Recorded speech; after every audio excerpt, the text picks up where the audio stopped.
Good day everyone. Welcome back to Media and Information Literacy. For our topic for this week, we will tackle about the current and future trends of media and information.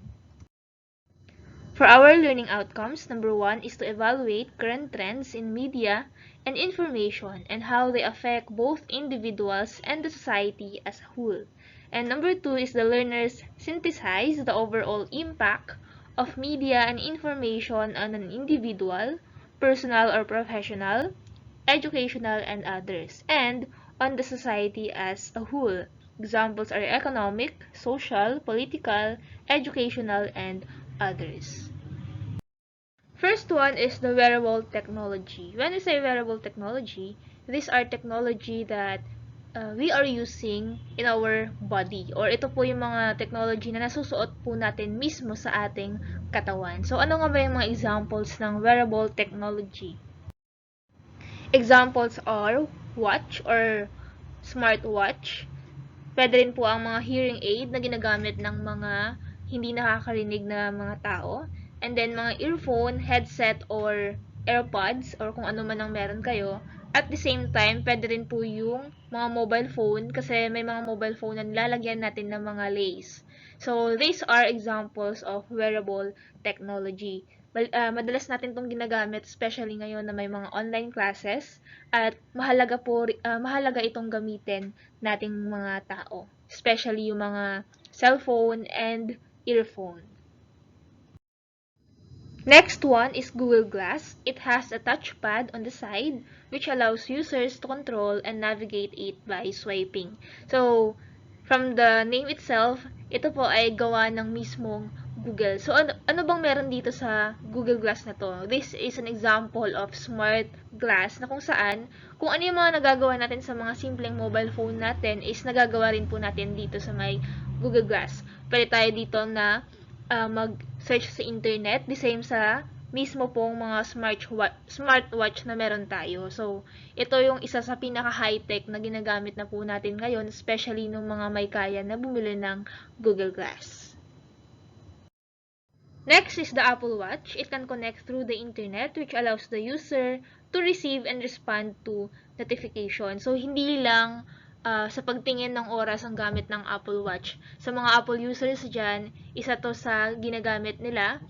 Ginagamit po ang Apple Watch para tingnan natin yung mga notifications natin. Pwede rin tayo dyan na mag-text or mag-message sa ibang tao kasi the same naman siya sa mobile phone na touch screen. So, ito po yung pinaka ginagawa ng Apple Watch to allow the user to receive and respond to notifications. Next one is the Android phone. Sobrang dami ng available na Android phone sa market. Depende na yun sa trip nyo or depende na yun sa gusto nyong specs na bibilhin nyo. Andyan si Xiaomi, andyan si Samsung, Oppo, Vivo, and so on. So, depende kung ano yung trip nyo na specs. Syempre, sa pagbili po ng mga Android phones or ng mga mobile phones, titignan nyo po yung mga battery life niya, kung maganda ba yung camera kapag mahilig kang mag-selfie or mag-capture ng mga images. Another po yung mga processor niya, and so on. So, yan po yung mga Android phones natin. Another is the BlackBerry. BlackBerry is one of the brand of the mobile phones. Depende na rin sa inyo kung trip nyo siya, pero sa nakikita ko, kakaunti lang talaga ang gumagamit ng mga BlackBerry na mobile phones. Another for mobile phone is the iPhone. Ang iPhone naman is pricey talaga siya. Especially, meron silang bagong labas ngayon na series ng iPhone, which is the iPhone 12 and other series ng iPhone 12. Ang cons nga doon is medyo mahal or pricey talaga siya. But, ang security po ng iPhone is maganda. So, mahirap talaga siyang i-hack ang mga iPhone user. Kasi meron silang sariling operating system. Another is, maganda rin po talaga yung camera nila, especially kapag for selfie and kapag mag-capture ka ng image sa labas. So, ito po ang iPhone. Ang another cons din ng paggamit ng iPhone is kapag lower or sobrang matagal na yung series ng iPhone, kapag sa update, hindi na siya nasasama. For example, yung iPhone 5, hindi na po siya pwedeng i-update to iOS 14. So, ganun po ang process or ganun siya gumagana, yung mga iPhone mobile phone. Next is the iPad and tablet. Ang iPad naman is the same sa iPhone, Apple po ang nagpo-produce niyan. Ang tablet naman, depende sa mga brand. For example, yung mga Xiaomi or yung mga Samsung. So, may mga different brands po ang mga tablet. So, syempre, the same po sa mga mobile phones. The same din naman sila ng ginagawa sa mobile phone, ang iPad at tablet. Ang pinagkaibahan nga lang is, syempre, mas malaki ang mga iPad and tablet. Next is the Personal Digital Assistant or the PDA. It is a term for a small, mobile, or handheld device that provides computing and information storage. So, pwede rin tayong makaretrieve dito ng mga information for personal or business use. Nagsiset din tayo dito ng mga schedules, calendars, and address book information. So, kakaunti lang din ang gumagamit nito kasi lahat naman na nabanggit ko kanina is pwede rin naman natin gamitin or gawin sa mismong mga mobile devices na meron tayo. Next is the computer generated or the CGI. When we say computer generated or CGI, ito po yung ginagamit ng mga gumagawa ng mga movies or ng mga film. So, kung mapapansin nyo dyan sa may sa before, gumagamit sila ng green screen.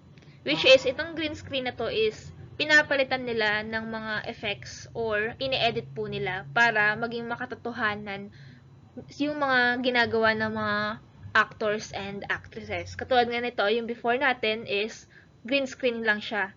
And then, ginamit ang CGI para ma-edit siya at maging itong nasa picture natin na after. So, nasa kalawakan na siya. So, yan po yung ginagamit ng mga film creators or movie creators. Next one is the hologram. Alam ko naman na nakakita na kayo nito kasi for sure nakanood na kayo ng TV Patrol at saka ng 24 oras. Malimit nilang ginagamit itong hologram, especially kapag mga Christmas, pinapakita nila yung Christmas tree sa 24 oras, and then during the election, pinapakita rin nila yung mga mukha or yung mismong tao ng mga tumatakbo sa eleksyon. So, yun po yung example ng hologram. Another is the 3D film. Dito naman sa 3D film, may ginagamit tayo. Meron tayong ginagamit para sa ating mata or may nilalagay tayo sa mata natin parang dun sa VR box na tinatawag natin. And then, dito sa 3D film, feeling natin is nandun talaga tayo sa mismong lugar or feeling natin andun tayo sa mismong movie. So, ito po yung 3D film. And then, yung 3D printer naman, ang 3D printer is nagpiprint sila ng 3D. Siyempre, yan. Self-explanatory naman. Example nito is yung ginawa ng TUP Manila. During the quarantine, di ba nagkaubusan ng mga face shield? So, ginamit nila yung 3D printer nila para makapag-print ng mga face shield. So, yun po yung example ng 3D printer. Ang maganda dito is, kapag may mga gusto tayong mga gamit, pwede natin silang i-print. Ang cons nga lang is, pricey talaga yung 3D printer at the same time, pricey din po yung mga materials na gagamitin or ginagamit natin. And then, cameras. Ang cameras, syempre, to capture images and videos. So, kakaunti na lang din yung gumagamit ng camera kasi nga meron tayong mga mobile phones na pwede rin naman mag-capture ng videos and images. Ang malimit na gumagamit talaga ng mga cameras na katulad ng nasa picture is mga professionals talaga or yung mga gustong matuto ng mga professional to become a professional photographers. Next po is projectors. Kung mapapansin nyo, may dalawang dyan na uri ng projector. Yung una, yan po yung pinakaunang ginamit natin, especially ng mga nasa simbahan. So, gumagamit sila dyan ng clear. Dun sa may clear na nilalagay dyan sa mismong projector, dun ilalapat or ilalagay yung mga letters or words or yung mismong papel, and then ipoproject siya sa mismong tela. So, ginamit yan ng mga nasa simbahan para mas marami makakita ng kanta na kinakanta. And then, yung pangalawa naman, yan na yung example ng talagang new projector na ginagamit sa mga schools and businesses. Ang pinakagamit lang naman talaga ng projector is para mag-project at mas lumaki yung mga information at the same time mas marami yung makakabasa.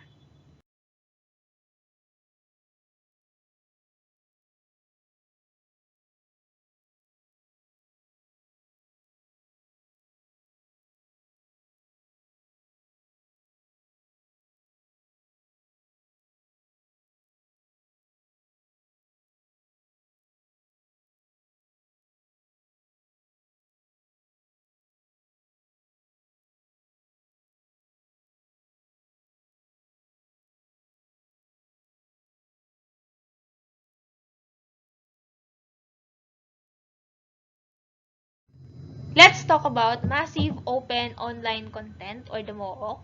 When we say MOOC, ito po yung mga websites or meron ding mga applications nito na pwede po natin magamit para matuto ng isang certain skill or certain information or course. Ayun.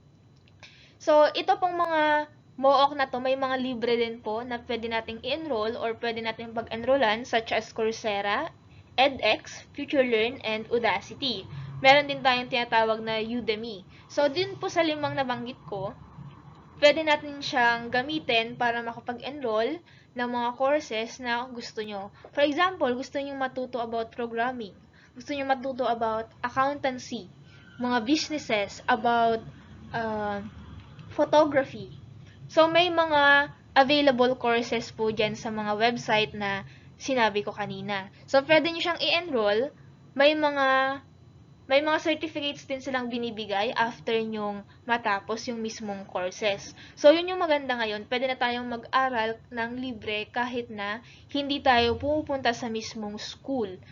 May mga available naman po through online. So, kung hindi po kayo mga busy, or kung after ng SEM is wala na kayong gagawin at gusto mong matuto pa ng isang specific skill, pwede po kayong mag-enroll dito sa mga website po na nabanggit ko. Let's proceed to the advantages and disadvantages of media and information. First one is individual. Dito na pumapasok yung advantages and disadvantages niya sa atin mismo. For the advantages, first one is convenient for studying. Siyempre, ngayon, mas mabilis na po yung pag-aaral or pagkuha ng mga information kasi meron na tayong available na mga information through the use of internet. Another, kapag may mga gusto tayong mga courses, pwede rin tayong makapag-enroll online. Another is build and enhance professional networks. Through the use of social media, nakakakilala na tayo ng ibang tao at mas lumalawak po yung networks na meron tayo. Another, it strengthens communication. Ayan, especially sa mga nasa ibang bansa, mas mabilis po yung communication natin sa kanila. And last one is leisure or leisure. Dito naman papasok yun kapag wala tayong ginagawa, mas mabilis tayong makakakita or makakahanap ng mga pagkakaabalahan natin. Kapag may mga internet tayo at syempre meron tayong device na ginagamit. For the disadvantages, number one is lure people to abuse and misuse. Dito pumapasok yung kapag ginagamit natin yung technology sa mga masasamang bagay. Ina-abuse natin yung mismong paggamit ng technology. Example nga nito is kapag nag-hack tayo ng mga information ng ibang tao. Another, it entices people to download and share copyrighted materials. Ito yung isa sa disadvantages talaga na especially sa mga e-books, sa mga images, mas mabilis po yung pagnanakaw ng mga copyrighted and yun nga, mga copyrighted materials or binebenta rin nila. Another is missent messages. Ito yung isang disadvantages talaga na mas madalas yung or may possibility talaga na ma-wrong send tayo sa ibang tao. And last one is it distract people. For education, the advantages are it improves the quality of education, which is true. It motivates people to learn, especially kapag gumagamit si teacher ng mga laro na mas na-motivate si student para mas matuto. And it makes teaching easier for educators. Which is true naman kasi if ever na nagdi-discuss si teacher, gumagamit ng projector, mas nakikita ng mga bata yung tinuturo ni teacher. And for the disadvantages, number one is, or the disadvantage is, it is difficult to someone to operate technology, especially kapag medyo old, uh, kapag medyo matanda na po yung mismong gumagamit or yung teacher nyo, mas mahihirapan talaga siya na gumamit ng technology sa pagtuturo. Ayun. For the politics, the advantages are, it keeps public well-informed on political issues and current events, especially pag gumagamit kayo ng mga Twitter accounts or mga Twitter. Doon, talagang pinapatrending talaga nila yung mga issues everyday.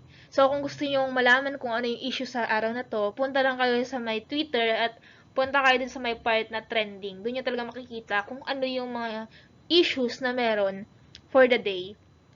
And then, it educates the public in the field of politics. Ayan.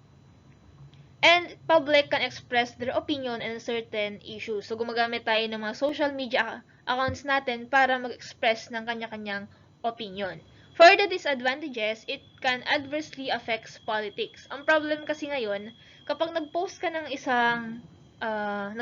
information regarding politics, meron talagang magdi-disagree sa inyo, which is talaga namang mangyayari yun kasi hindi naman pare-pareho yung paniniwala natin. Ang gagawin lang natin is accept natin kung ano yung paniniwala ng ibang tao. Ang problem lang, kahit na gusto natin silang e-educate, pero yung utak nila is sarado, wala tayong magagawa doon. And then, it can cause panic and confusion if false reports about politics. And lastly, it incite the public to rebel against the government, which is yun yung nangyayari ngayon na akala ng gobyerno kapag binabash natin sila is nagkakaroon ng rebellion, which is ang gusto lang naman ng mga mamamayan is magandang public service.